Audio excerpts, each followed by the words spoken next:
The one thing that I think is super crucial in the market today is to really give customers and prospects a path of least resistance to learn about your product.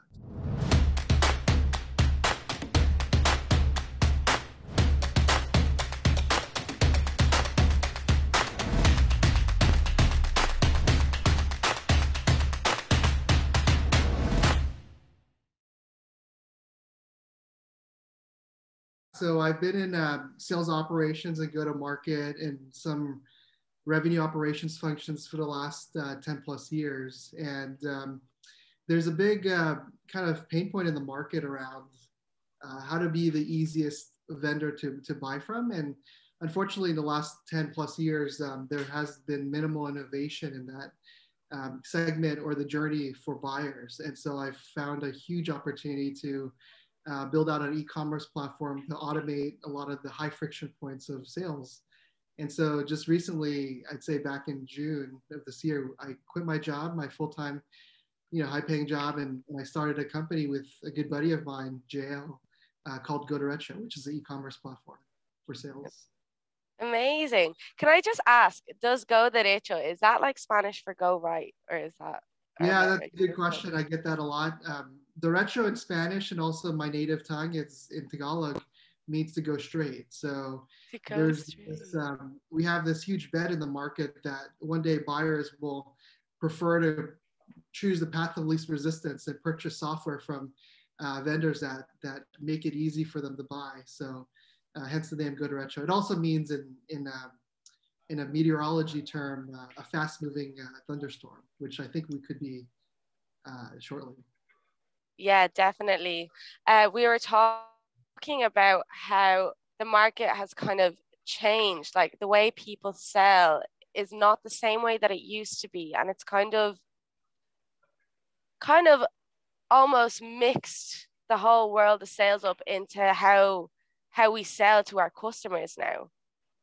Yeah, that's a good call out. I'd like to maybe frame it a different way. The way that people are buying is changing. Yeah. And so, with these new millennial, new generation of decision makers and budget holders who are taking the role of a director or a power IC, they are conditioned in the B2C world to purchase product with a click of a button. And so, if you could buy a $150,000 Tesla online within 5 minutes, they're probably going to look for a vendor that can sell their software online within a matter of a few minutes. And so that's what's happening right now. There's a bunch of folks that are professional buyers in the tech world or in their industry that are retiring, and there's a new era of decision makers who are coming on board, and the way that they buy is completely different than what a lot of vendors are used to in the last 10 or 20 years. Definitely. Yeah, I feel like in today's society, everybody wants kind of like immediate reinforcement. Everybody has like shortened attention spans because everything is just kind of handed to us nowadays, especially with technology. So people are more likely to buy off something if it's easier, basically. Yeah. So the one thing that I think is super crucial in the market today is to really give customers and prospects a path of least resistance to learn about your product. And so really good companies out there who understand that, do a good job of putting a lot of information onto the website, making it easy to consume, easy to compare also with competitors, make their white paper super accessible, maybe not have too many gates to get access to it.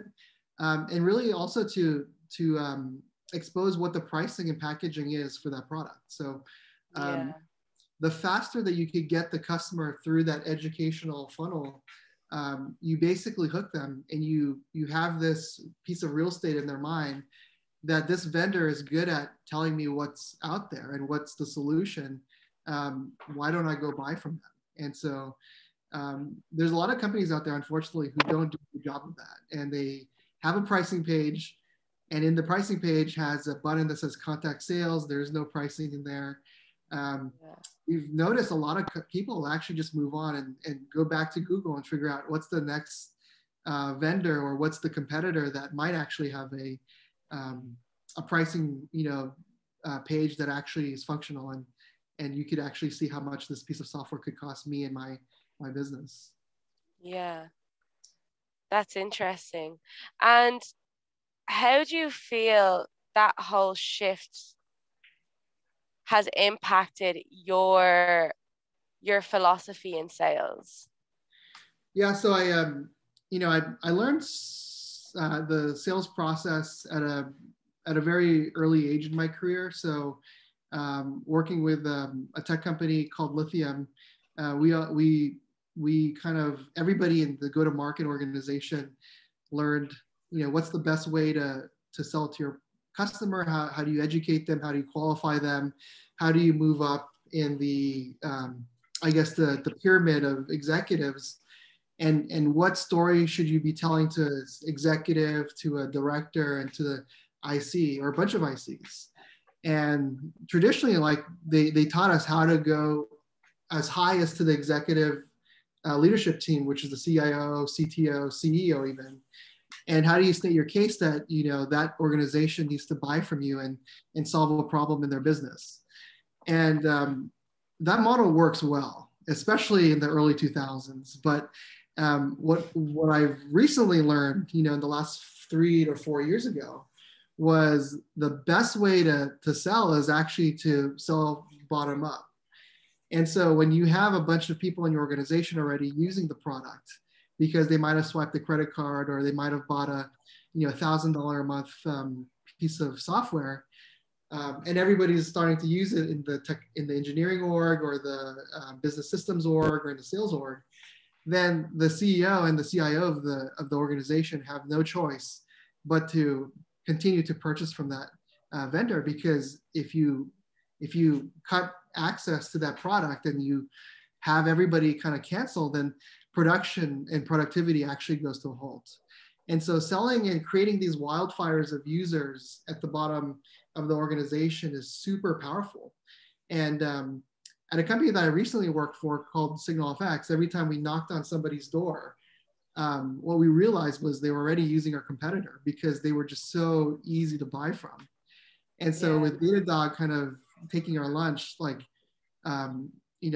it was really a challenge for us to be able to have an at bat with that company and try to tell our story and why Signal FX is a better solution, and the organization should be using us. And so going bottoms up is definitely a defensive mechanism that is actually a new concept today, which a lot of organizations don't have the equipment, the weapons, the strategy to go and sell in that market, which is to the ICs.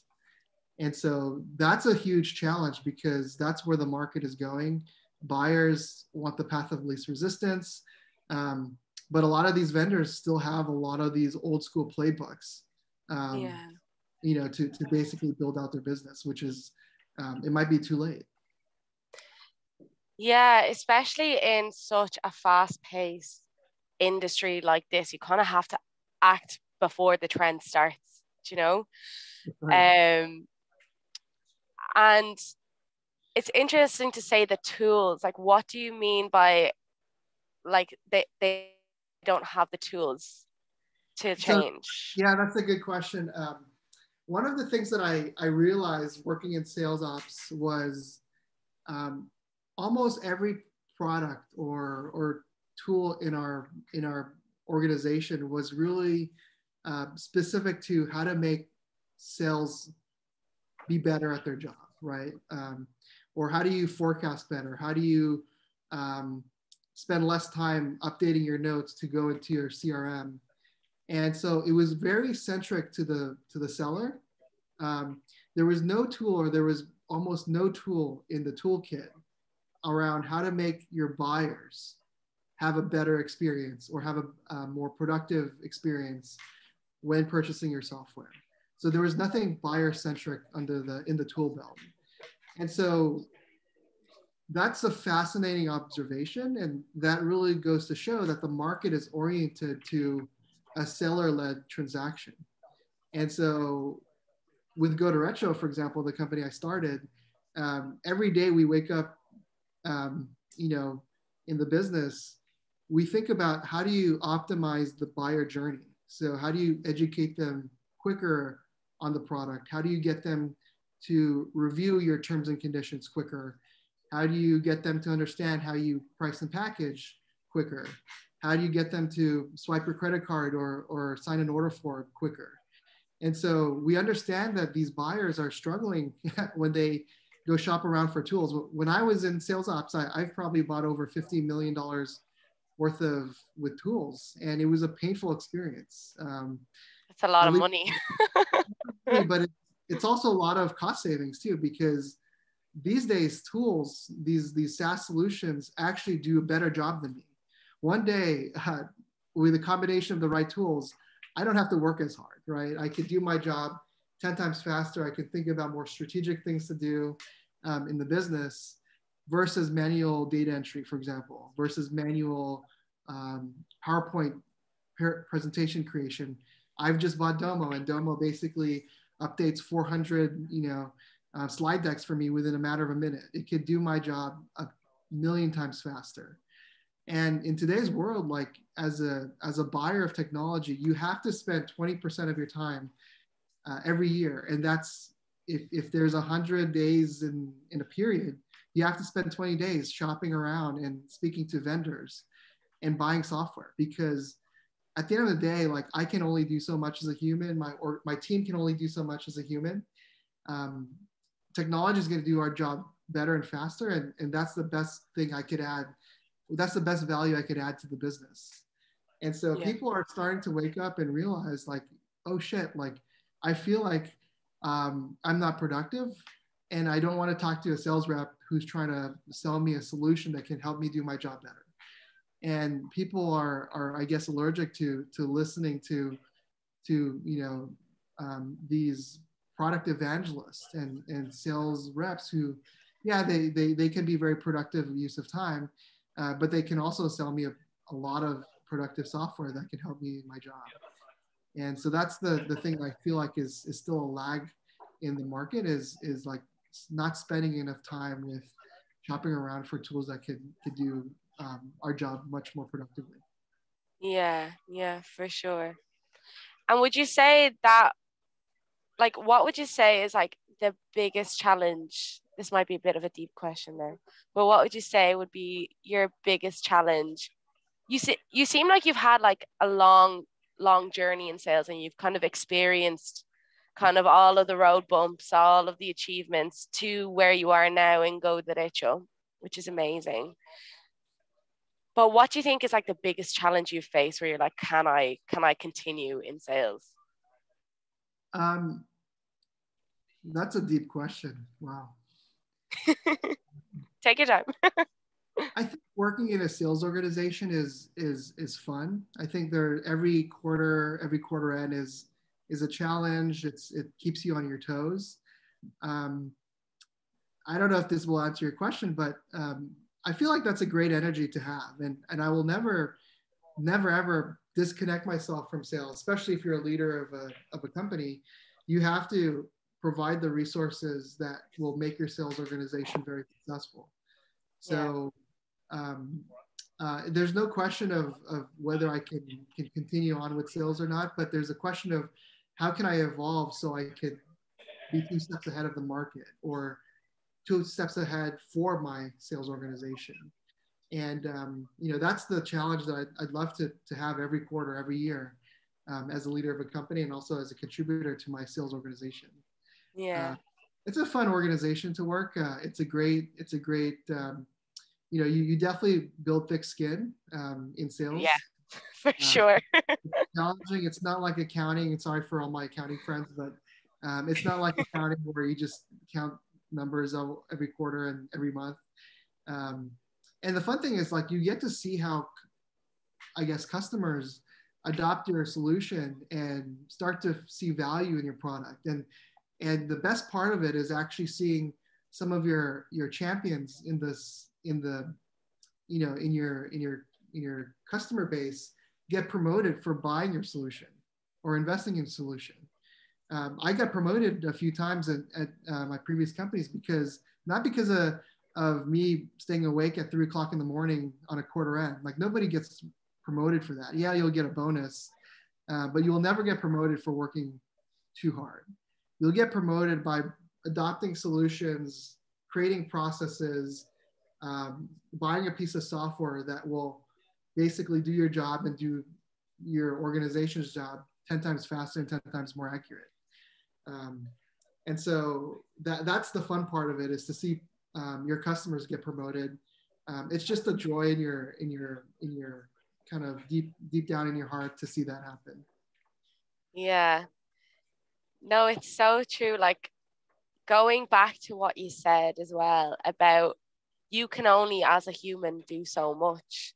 Technology will outsmart us one day. It can do so much in the click of a button. Do you know what I mean?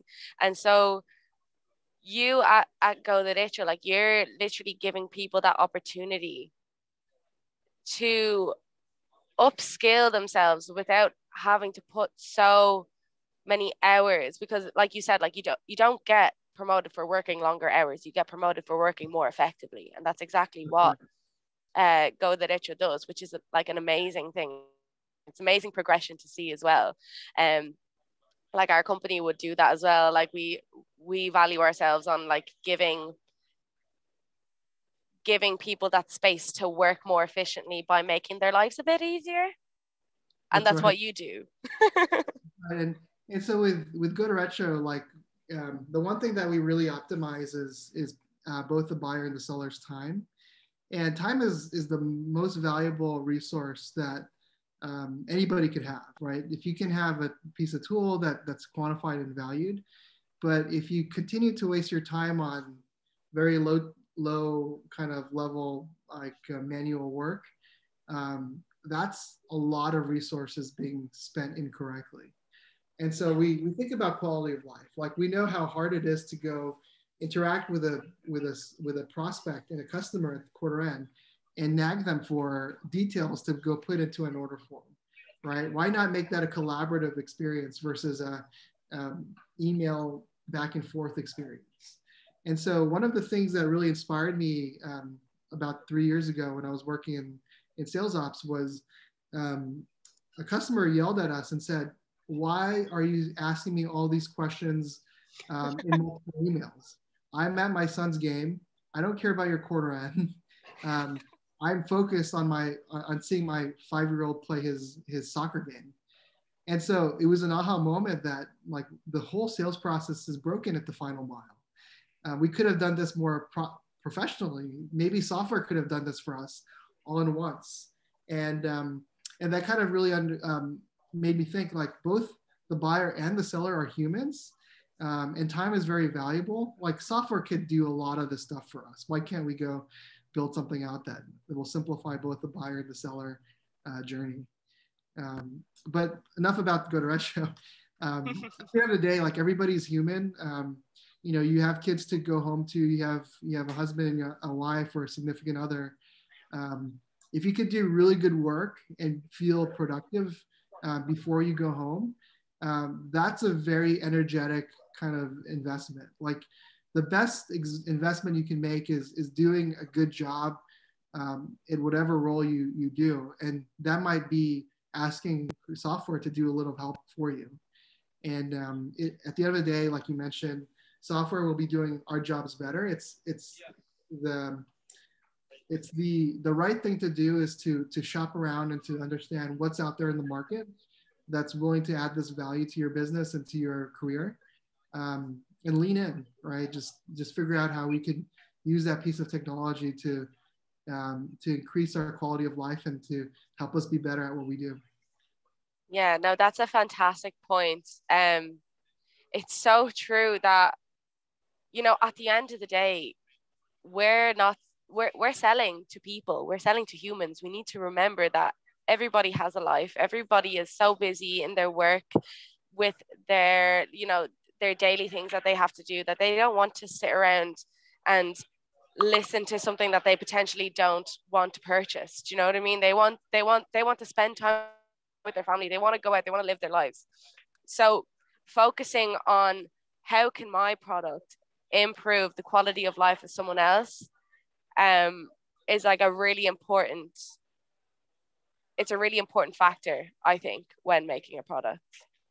Yeah, that's a huge value proposition. So, um, when you do an ROI to your prospect, or try to figure out how to quantify the value of your solution, really thinking about something a little bit also more personal, which is your time and their time and their customers' time.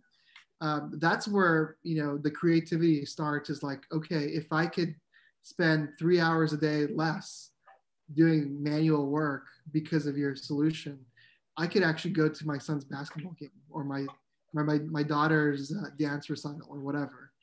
um, we don't like to, traditionally, I think people like to stay away from that personal life thing. But at the end of the day, like, especially during COVID, that's the thing that everybody's thinking about, is like, how do I unwind? How do I separate from work for, the rest of the day, because I've been working really hard? And what are the solutions out there that could help me get there, right? Because I want to spend time with my family. I don't want to be working until 10 o'clock doing this manual data entry.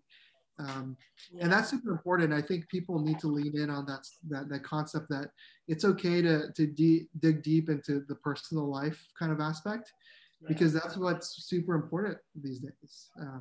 Yeah. Especially when you want to differentiate yourself from the competition. Exactly. Like, what makes you different is the impact that you'll have on someone's personal life over everything else. And I think, like, the pandemic, would you say that the pandemic has really like changed the way that you like form your strategies? Is that what has kind of inspired you the most, or was it something else? The pandemic has taught us to do things, or accelerate technology faster. So, here's just my broad understanding of the market.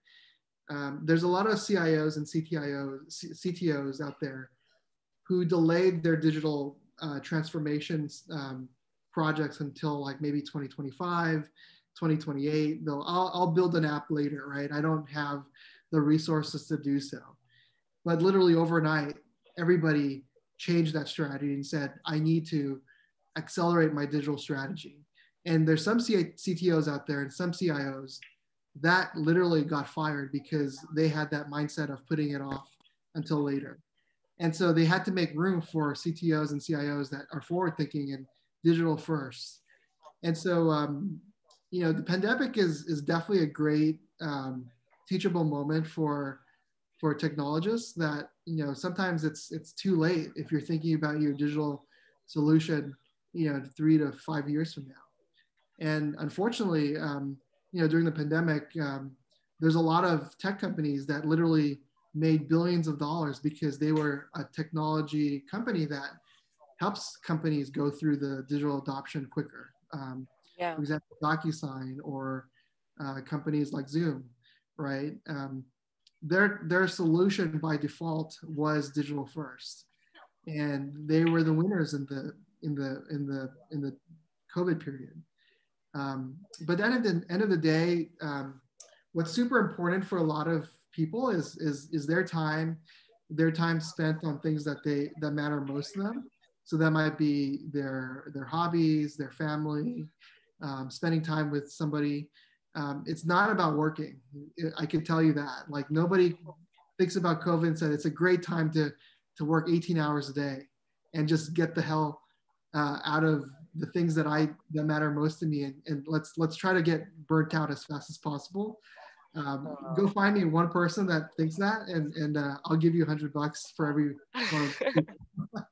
Let me ask everybody here in this WeWork office. Probably get nothing. No, I'm the same. Like, when the pandemic hit, like all you can really think about is like, oh, I didn't spend enough time with this person. I didn't spend enough time traveling. I didn't spend enough time doing dance classes or taking up like guitar lessons, and now I can't do it. And now especially that like everything's opening up again. People don't want to spend, like, people want to do the things that they couldn't do for the last 2 years. That's So right. people don't have a lot of time.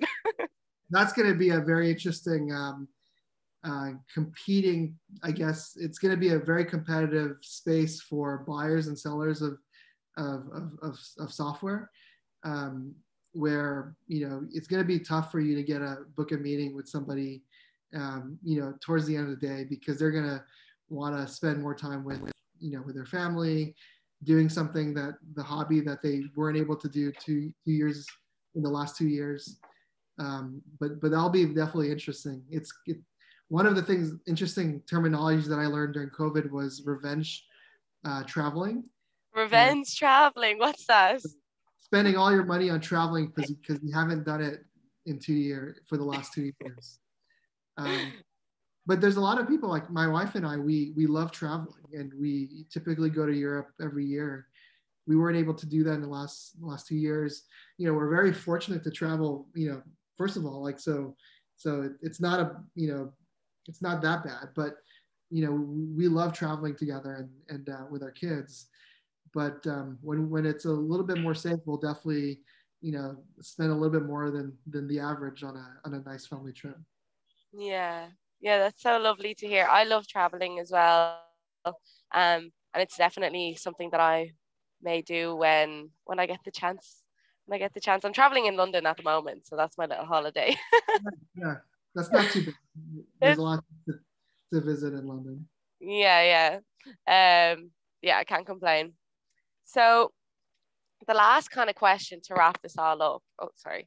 Last kind of question to wrap this all up would be, if you were to give yourself advice from when you were starting, what would you tell yourself?